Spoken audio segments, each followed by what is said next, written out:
I want to talk more about HS2. It will be the most expensive rail network in the world, but do we need it? That's the question we've been asking this afternoon. An LBC poll out today has found that more than half of people living in Birmingham, central to the plans for HS2, think it is bad use of public money. The Chancellor, Philip Hammond, told Nick Ferrari on LBC this morning ahead of his speech today at the Conservative Party conference that he fully supports it. Britain has a tiny length of high-speed railway. All our major competitors in Europe have hundreds or thousands of kilometres of high-speed railway. And we have to be able to compete on a level playing field with these people who we will be fighting for global markets against.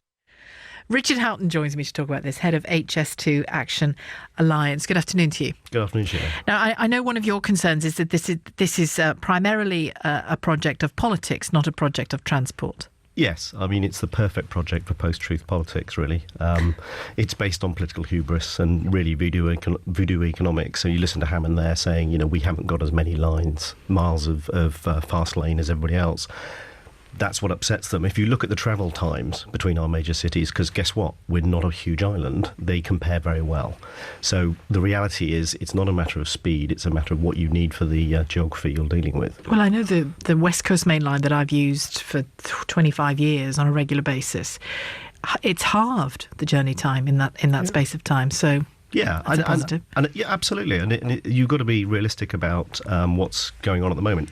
You can hop on a train in London and go to Birmingham if you book ahead for about £6. It's quick, you get Wi-Fi, you get a cup of coffee. Are you going to pay the premium you need to pay to go on HS2, which is, if it goes along the lines of all the other high-speed rails around the world, is about 20-25% extra?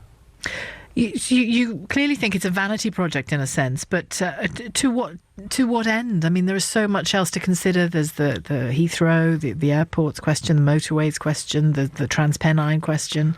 Yeah, I think if you look at how we got here, we privatised railways and then we split how they're run in a very complicated way, so they don't really work terribly well.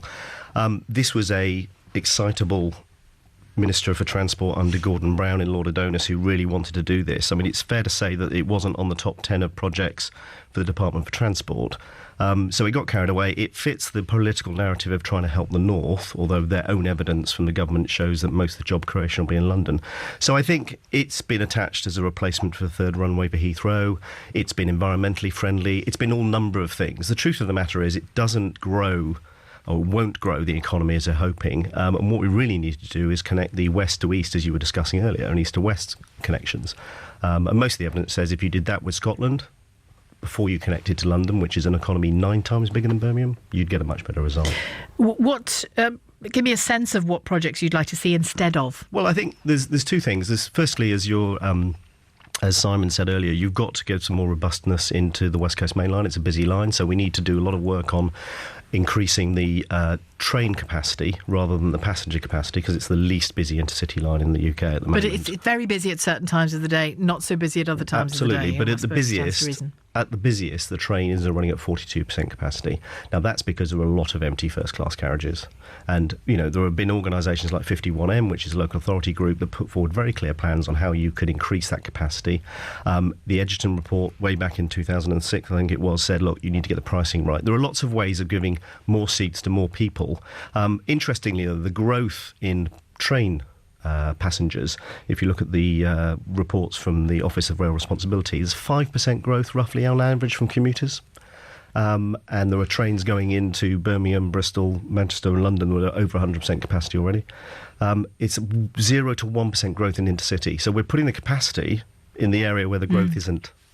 You said very certainly a few minutes ago that there is no evidence that this will bring the economic benefits that they claim. Why do you say that? What do you base that certainty on? Well, a couple of things.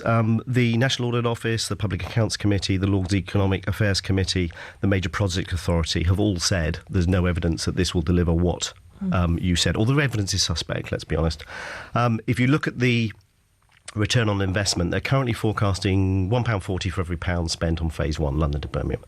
If you strip out their assumption that each business passenger earns £65,000 a year on average, and that they didn't really work on trains before, it drops to 50p for every pound you invest, which is not great. Hammond said himself when he was Transport Minister, if it dropped before 1.4, he'd be concerned. And if you look at what the Department for Culture put forward around broadband, you're getting £20 for every pound back. I've asked this to the two other guests who've been on this subject today. Instinctively, do you think it will go ahead? I think they'll build phase 1 to Birmingham. I think they'll discover that the demand's not there, and I'm afraid that'll be it. But, by so then, all those people in Cheshire worried that their beautiful field is going to disappear can relax. You're okay if you're in Osborne's constituency, because he found 600 million quid to build a very large loop around the richest parts of his constituency. But elsewhere, maybe not so much.